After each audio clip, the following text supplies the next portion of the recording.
สวัสดีค่ะชวนทำขนมนมเนยง่ายๆกับ Easy Food บัชยาค่ะคลิปนี้มาชวนทำขนมปังเดนิสค่ะขนมปังเดนิสลูกเกดสูตรขนมปังง่ายๆเดนิสคัสตาร์ดลูกเกดวิธีทำไม่ยุ่งยากเราไปดูวิธีทำกันเลยสูตรนี้จะเป็นสูตรไส้คัสตาร์ดและลูกเกดขั้นตอนแรกก็จะมาทำคัสตาร์ดก่อนผสมไข่แดงและน้ำตาลทรายตีให้เข้ากันจากนั้นใส่แป้งข้าวโพดแล้วก็ใช้ตะกร้อมือคนให้เข้ากันถ้าไม่มีแป้งข้าวโพดก็สามารถใช้แป้งกวนไส้แทนได้จากนั้นใส่กลิ่นวานิลลาลงไปแล้วก็คนให้เข้ากันคนจนเข้ากันดีต่อไปจะใส่นมสดใช้เป็นนมสดอุ่นหรือนมสดอุณหภูมิปกติก็ได้จากนั้นคนให้เข้ากันจะนำไปกรองก่อนตั้งไฟหรือจะนำไปตั้งไฟเลยก็ได้นำไปตั้งไฟโดยเปิดไฟอ่อนคนไปเรื่อยๆจนกระทั่งคัสตาร์ดข้นจากนั้นปิดไฟแล้วก็ใส่เนยลงไปคนให้เข้ากันจนกระทั่งเนยละลายหมดเมื่อเนยละลายหมดแล้วจะนำคัสตาร์ดไปเทใส่จานหรือถ้วยแล้วก็ปิดแรปด้วยพลาสติกแรปอาหารเสร็จแล้วนำไปแช่ตู้เย็น 1-2 ชั่วโมงต่อไปเรามาเริ่มทำตัวแป้งกันเลยเริ่มจากการผสมของเหลวก่อนนมสดน้ำตาลทรายและยีสต์คนให้เข้ากันแช่ทิ้งไว้ประมาณ15นาทีเพื่อดูการขึ้นฟูของยีสต์เมื่อเห็นยีสต์ขึ้นฟูดีก็แสดงว่ายังใช้ได้อยู่ไม่เสียจากนั้นใส่ไข่ลงไปคนให้เข้ากันแล้วก็พักไว้ก่อนต่อไปเรามาเตรียมแป้งก็จะมีแป้งเค้กและแป้งขนมปังใส่ผสมลงไปคนให้เข้ากันแล้วก็ทำหลุมตรงกลางใส่ของเหลวลงไปเสร็จแล้วก็ใช้ที่คนแป้งหรือไม้พายคนแป้งและของเหลวให้เข้ากันเมื่อคนจนเข้ากันดีก็จะใช้วิธีการนวดโดยจะนวดมือง่ายๆแต่ถ้าเพื่อนๆจะใช้เครื่องตีก็ได้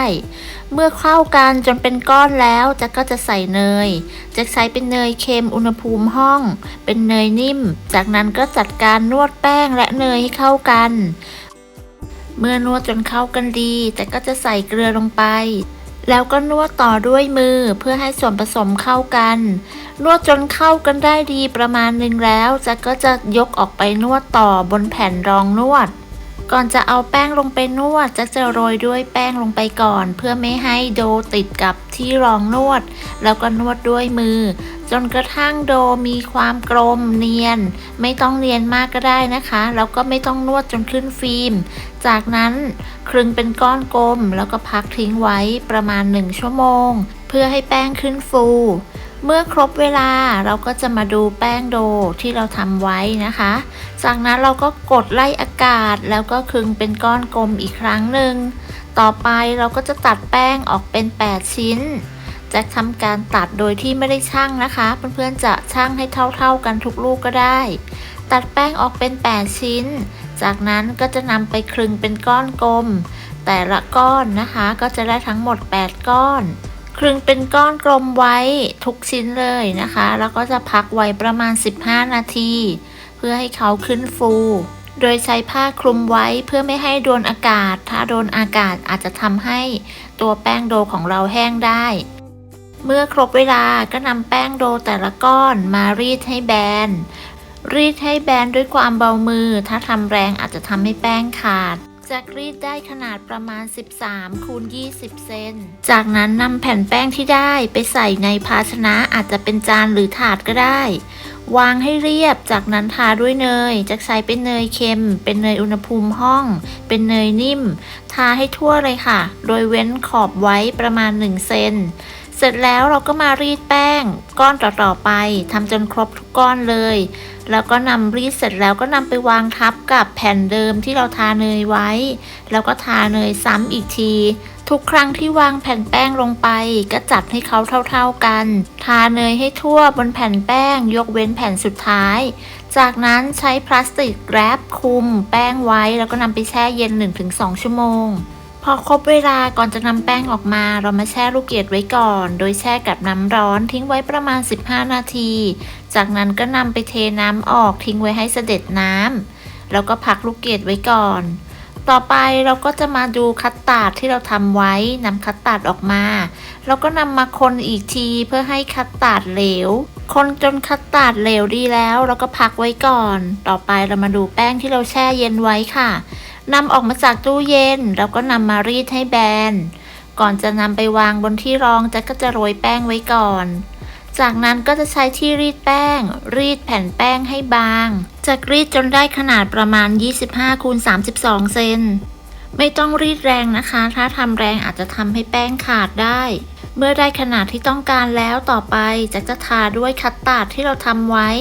ในขั้นตอนนี้ถ้าเพื่อนๆไม่อยากใช้คัสตาร์ดไม่อยากทำคัสตาร์ดก็สามารถทาด้วยเนยได้เสร็จแล้วก็โรยด้วยลูกเกดที่เราแช่ไว้และพักไว้จนเสด็จน้ำต่อไปเราก็จะโรยด้วยน้ำตาลทรายแดงตัวคัสตาร์ดและน้ำตาลทรายแดงก็จะไปตัดเปรี้ยวของลูกเกดโรยลูกเกดและน้ำตาลทรายแดงเสร็จแล้วก็จัดการม้วนเลยค่ะค่อยๆม้วนไปนะคะจะม้วนเข้าหรือว่าจะม้วนออกไปก็ได้จากนั้นจัดการเย็บริมให้เข้ากันไม่ให้เขาปริแตกแล้วก็กรึงนะคะจะกรึงให้ยาวกว่านี้ก็ได้หรือว่าจะตัดเลยแบบแจ็คก็ได้ถ้าตัดเลยก็จะได้ชิ้นใหญ่หน่อยแต่ถ้าชอบชิ้นเล็กก็กรึงให้ยาวก็จะตัดได้ชิ้นเล็กแล้วก็ได้หลายชิ้นด้วยค่ะ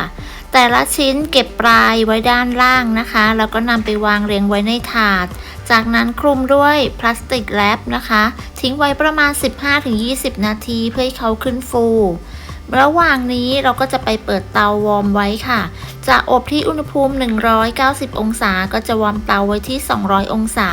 เพื่อป้องกันไฟลดลงจากการที่เราเปิดปิดเตาต่อไปมาเตรียมไข่สำหรับทาหน้าบนขนมปังก็จะใช้ไข่แดงกับนมสดค่ะคนให้เข้ากันเสร็จแล้วพักไว้ก่อนเมื่อครบเวลาที่เราพักขนมปังแล้วเราก็จะนำไข่ที่เราเตรียมไว้มาทาบนหน้าขนมปังเปิดแรปออกแล้วก็ทาบนหน้าขนมปังให้ทั่วทุกๆชิ้นเลยค่ะทามากน้อยตามชอบเลยเสร็จแล้วเราก็จะโรยด้วยน้ำตาลทรายแดงอีกรอบนึงค่ะแต่ละชิ้นโรยน้ำตาลทรายแดงมากน้อยตามชอบเลยเมื่อโรยจนครบทุกชิ้นแล้วเราก็นำเข้าอบได้เลยอบที่อุณหภูมิ190 องศาใช้ไฟบนล่างจะเปิดพัดลมหรือไม่เปิดก็ได้ใช้เวลาอยู่ที่ประมาณ20 นาทีหรือจนกระทั่งสีเหลืองสวยเมื่อครบเวลาแล้วก็สีเหลืองสวยแล้วจะนำออกจากเตาค่ะแล้วก็ยกมาพักไว้ให้เย็นบนตะแกรงเพียงเท่านี้ก็เสร็จแล้วค่ะขนมปังเดนิสไส้คัสตาร์ดลูกเกดของเรา